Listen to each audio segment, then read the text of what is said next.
ओवीज kitchen या recipe चॅनलमध्ये तुमचे स्वागत आहे.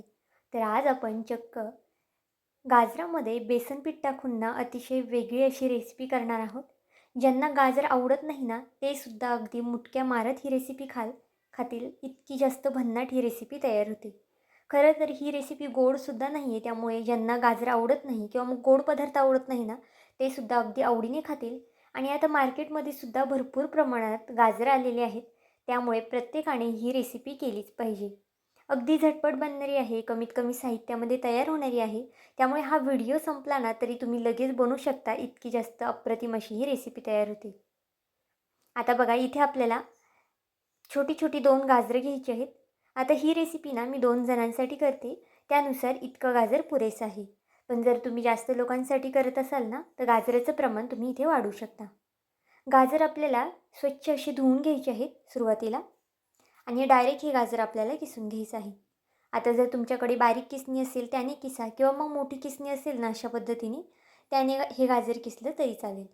आता इथे बघा, मधला भागसुद्धा आपण किसून घेतलेला आहे. किंवा जर मग आपल्याला गाजराची हलवा, खीर वगैरे, बर्फी वगैरे करायची असेल ना तर शक्यतो काही काही लोकं मधला भाग घेत नाही. पण इथे आपल्याला अशा कोणताही पदार्थ करायचा नाही आहे. पदार्थ खूप जास्त वेगळा आहे ना, त्यामुळे सगळं गाजर अगदी सरसकट आपल्याला इथे किसून घ्यायचं आहे. पाहू शकता, गाजर किसून झालेलं आहे. आता एका प्लेटमध्ये हे गाजर मी काढून घेतलेलं आहे. त्याचबरोबर इथे मी एक लहान आकाराचा बटाटासुद्धा किसून घेतला आहे त्याच किसणीने. बटाट्याची साल काढून बटाटा आपल्याला किसून घ्यायचा आहे. नंतर स्वच्छ 2 पाण्याने हा बटाटा आपल्याला धुवून घ्यायचा आहे आणि घट्ट असा पिळून प्लेटमध्ये काढून घ्यायचा आहे. बघा, अगदी कोरडा फडफडीत असा बटाटा आपला झालेला आहे. जास्त लांब लांबसुद्धा करायचं नाही, अगदी या पद्धतीनेच तुम्हीसुद्धा बटाटा किसून घ्या. आता हे दोन्ही किसून झालं आहे, तोपर्यंत गॅसवरती कढई तापत ठेवूया. कढईमध्ये थोडंसं तेल घालून घेऊया. तेल तापलं की त्यामध्ये एक मीडियम आकाराचा कांदा बारीक असा कट करून घेतला आहे. कांदा तुम्ही बारीक कट करा किंवा मग मोठ्या मोठ्या फोडिंगमध्ये कट केला ना तरी चालेल.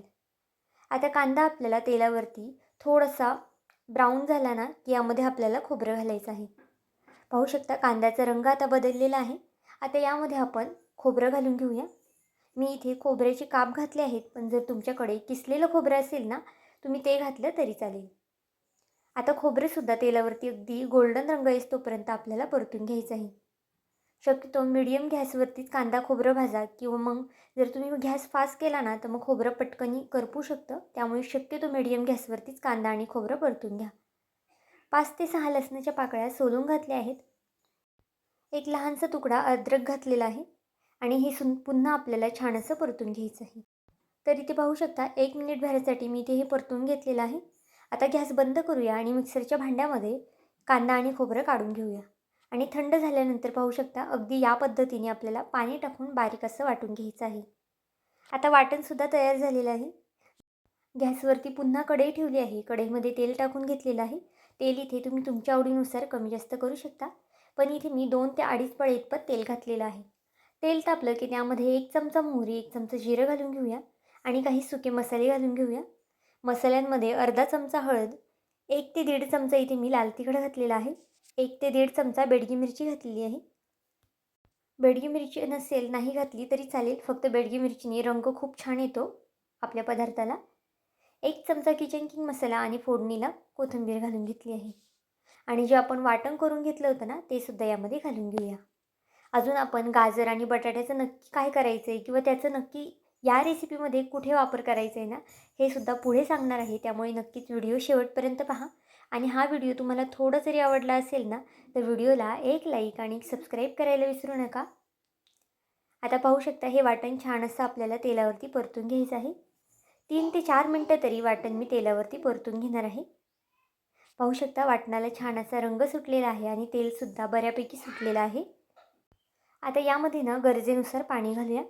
मिक्सरच्या भांड्यामध्येच मी पाणी ओतून भांडं इसळून घेतलं होतं आणि तेच पाणी यामध्ये घालून घेऊया. तुम्हाला हा रस्सा ना जितका पातळ घट्ट जसा ठेवायचा आहे ना त्या पद्धतीने तुम्ही ठेवू शकता. पाहू शकता, आपला रस्सा तयार झालेला आहे इथे. यामध्ये आता चवीनुसार मीठ टाकूया. मीठ इथे लक्षपूर्वक टाका, कारण की आपण अजून जी पुढची प्रोसेस करणार आहे ना त्यामध्ये सुद्धा मीठ जाणार आहे. आता याला मीडियम गॅसवरती एक 5 ते 6 मिनटासाठी उकळी आणायला ठेवूया. तोपर्यंत एक बाऊल घेतला आहे इथे मी आणि जे आपण गाजर किसून घेतलं होतं ना, ते इथे घेऊया. सगळं गाजर यामध्ये टाकून घेऊया. शक्यतो ही रेसिपी करताना ना थोडीशी जास्त करा, कारण की अजिबातच उरणार नाही आणि कोणाला पुरणारसुद्धा नाही. इतकी जास्त अप्रतिम ही रेसिपी होते.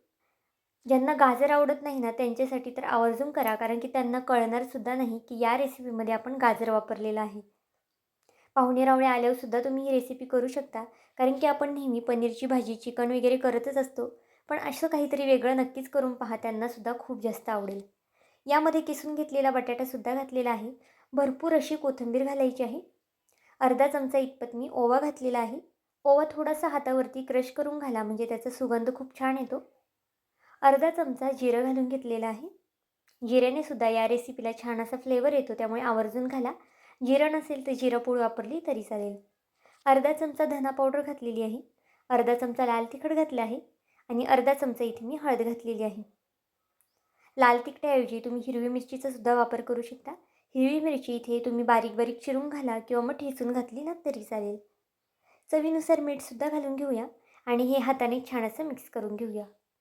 अजून नक्की पदार्थ काय बनवतोय ना, हे नक्कीच तुम्हाला कळलं नसेल, कारण की पदार्थच इतका वेगळा आहे ना, की नक्कीच तुम्ही ही रेसिपी पाहिल्या करायला घ्याल, इतका जास्त भन्नाट हा पदार्थ तयार होतो.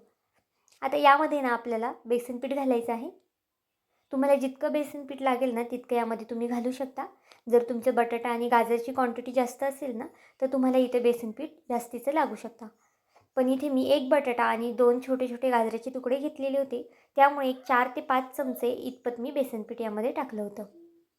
आता बेसन पीठ घातल्यानंतर आपल्याला हे छान असं हातानेच मळून घ्यायचं आहे, म्हणजेच मिक्स करायचं आहे. जर पाणी तुम्हाला नंतर लागलंच तरच घाला, पण शक्यतो पाण्याचा वापर लागत नाही. कारण की बटाट्यालासुद्धा बऱ्यापैकी मॉइश्चर असतं आणि गाजरालासुद्धा बऱ्यापैकी पाणी वगैरे सुटलेलं असतं. पाहू शकता अगदी छान पद्धतीने आता मी हे मिक्स करून घेतलेलं आहे.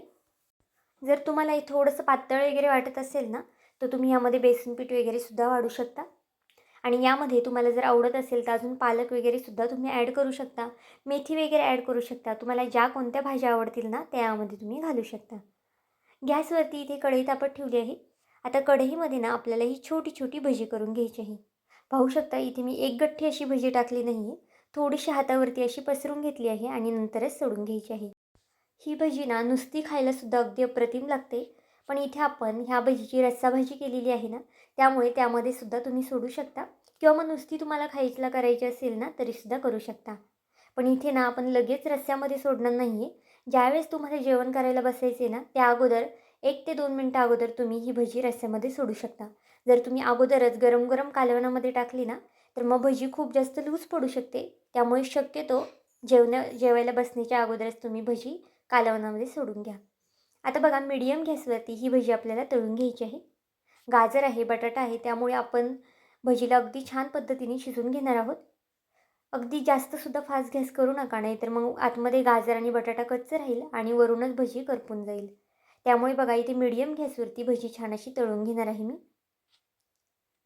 पाहू शकता भजी आता आपली छान अशी रंगसुद्धा आलेला आहे भजीला. आता एक साईड याची पलटी करून घेऊया. इथे ना तुम्हाला एक 3 ते 4 मिनटं लागू शकतात भजी तळायला. अगदी कुरकुरीत, खुसखुशीत अशा ह्या भजी तयार होतात आणि कोणाला कळणारसुद्धा नाही यामध्ये गाजर आहे. मुलांच्या डब्यालासुद्धा तुम्ही ही भजी देऊ शकता. जर तुम्ही यामध्ये ना एक्स्ट्राचं कोणतं पीठ वगैरे ॲड केलं, बाजरीचं, ज्वारीचं किंवा मग नाचणीचंसुद्धा पीठ यामध्ये तुम्ही ॲड करू शकता. म्हणजे मुलांना डब्यालासुद्धा देऊ शकता आणि पौष्टिकसुद्धा आहेत. बघा अगदी छान सोनेरी रंग येईस्तोपर्यंत ही भजी मी तळून घेतलेली आहे. आता अशाच पद्धतीने बाकीच्यासुद्धा भजी तळून घेते. आता रस्स्यामध्ये मी इथे लगेच सोडणार नाही आहे. तुम्हाला हवं तर तुम्ही अशा पद्धतीने ना टोमॅटो केचप किंवा मेयोनीजसोबतसुद्धा हे खाऊ शकता. आणि जर तुम्हाला रश्श्यामध्ये सोडायचं असेल तर तुम्ही नंतर ज्यावेळेस जेवायला बसायचे ना, त्यावेळेससुद्धा रस्स्यामध्ये ही भजी सोडू शकता. बघा अगदी कुरकुरीत अशी वरनं ही भजी झालेली आहे आणि आतूनसुद्धा अगदी छान अशी शिजलेली आहे. तर आजची ही अगदी युनिक रेसिपी तुम्हाला कशी वाटली मला हे कमेंट करून नक्की सांगा. आणि चॅनलवरती नवीन असाल तर चॅनलला एक लाईक आणि एक सबस्क्राईब करायला विसरू नका. पुन्हा भेटूया आपण अशाच एका नवीन व्हिडिओमध्ये. तोपर्यंत बाय.